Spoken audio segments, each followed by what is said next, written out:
ওনার সাথে সম্পর্ক এখন মানে বন্ধুত্বের মতো হয়ে গেছে, একদম বন্ধু মনে করেন। 1.5 বছর ওর সাথে আছে, ওর সাথে একদিন না চললে আমার শরীর স্বাস্থ্য ব্যথা হয় মনে হয়। আগে প্রথম অবস্থায় অবশ্য ব্যথা হইতো, শরীর উঠলে ব্যথা হইতো, আর এখন না চললে ব্যথা করে। হঠাৎ যদি রাজপথে কোনো সিনেমা দৃশ্য চোখের সামনে ভেসে ওঠে কেমন লাগবে? ধবধবে সাদা এক ঘোড়ার পিঠে চড়ে কেউ যখন রাজকীয় ভঙ্গিতে ছুটে চলেন, তখন পথচারীদের থমকে দাঁড়ানো ছাড়া উপায় থাকে না। অনেকের মোবাইলের ক্যামেরা তখন বন্দি করতে চায় সেই দারুণ মুহূর্তটি। এই ঘোড়াটা ভাই এই জন্য কিনে দিয়েছিল, আমাদের এই গরুর ঘাস প্রায় 80 বিঘা আছে, বুঝছেন তো।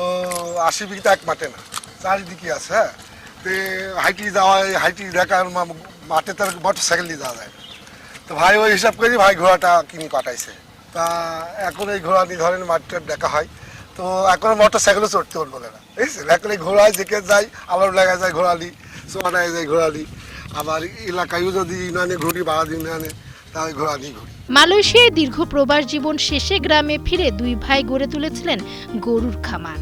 খামারের কাজ আর মাঠের যাতায়াত সহজ করতে শখ করে ভারতের রাজস্থান থেকে প্রায় 3.5 লাখ টাকা খরচ করে আনা হয়েছিল এই ঘোড়াটি। গাজীপুর হয়ে সেটি যখন গ্রামে পৌঁছায়, তখন থেকেই পরিবারের প্রিয় সদস্য হয়ে ওঠে পঙ্খিরাজ।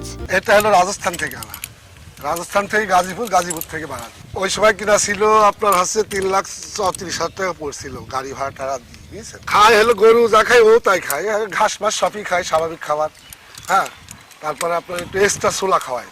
আমার সম্পর্ক অনেক ভালো, ওনার সাথে সম্পর্ক এখন মানে বন্ধুত্বের মতো হয়ে গেছে, একদম বন্ধু মনে করেন। সাথেই আমি আছি, বুঝছেন। 1.5 বছর ওর সাথে আছে, ওর সাথে একদিন না চললে আমার শরীর স্বাস্থ্য ব্যথা হয় মনে হয়। আগে প্রথম অবস্থায় অবশ্য ব্যথা হইতো, শরীর উঠলে ব্যথা হইতো, আর এখন না চললে ব্যথা করে। শরীর মানে মালাস ব্যথা বলতে মালাস মালাস মালাস লাগে, মানে কেমন লাগে আর কি। হ্যাঁ, তো যাই হোক এখন ওকে, ও আমাকে দেখলি সেই ফারামে ঢুকলে একেবারে মনে হয় যে সেই চিহিকে ডাকি ডুকি অস্থির হয়ে যায় এরকম একটা। এখন আর শখের বাহন শুধু নয়, পঙ্খিরাজ হয়ে উঠেছে জিয়ার জীবনের এক অবিচ্ছেদ্য অংশ। সময় পেলেই সাদা ঘোড়ার পিঠে চড়ে গ্রামের মেঠো পথ আর পিচ ঢালা সড়কে বেরিয়ে পড়েন তিনি। আর তখনই চুয়াডাঙ্গার আলমডাঙ্গার এই সড়কে শুরু হয় অন্যরকম এক উন্মাদনা। বিক্রি তো আপনার হলো অনেকে আমার এই দেখে আপনার হচ্ছে খদ্দের আসে, তো এখন 10-20 লাখ টাকা হলো বেশি পড়লাম, এখন তো বেশি পড়লাম, দেখা যাক কি হয়। আমি দেখি কিছুদিন ওর সাথে থাকি। হ্যাঁ, আর বেশি দরকার একটা মহিলা নিয়ে আসবো, নিয়ে আসি যদি কেউ কিনতে চায় তাকে বাচ্চা দিয়ে শুরু করতে হবে। আপনার এত বড় ঘোড়া অনেক সময় যদি ব্যবহার করতে হয় তাহলে তাকে শিখতে হবে আগে, না শিখলে হবে না, ঘোড়া না শিখি ওঠা যায় না।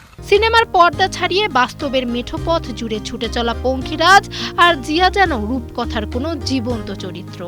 ভালোবাসার কি অদ্ভুত টান! যেখানে টাকা দিয়ে সবকিছু মাপা যায় না, সেখানে একটি অবলা প্রাণীর প্রতি মানুষের এই নিখাদ ভালোবাসাই তো পৃথিবীর সবচেয়ে সুন্দর দৃশ্য। ডেস্ক রিপোর্ট, সময়ের আলো।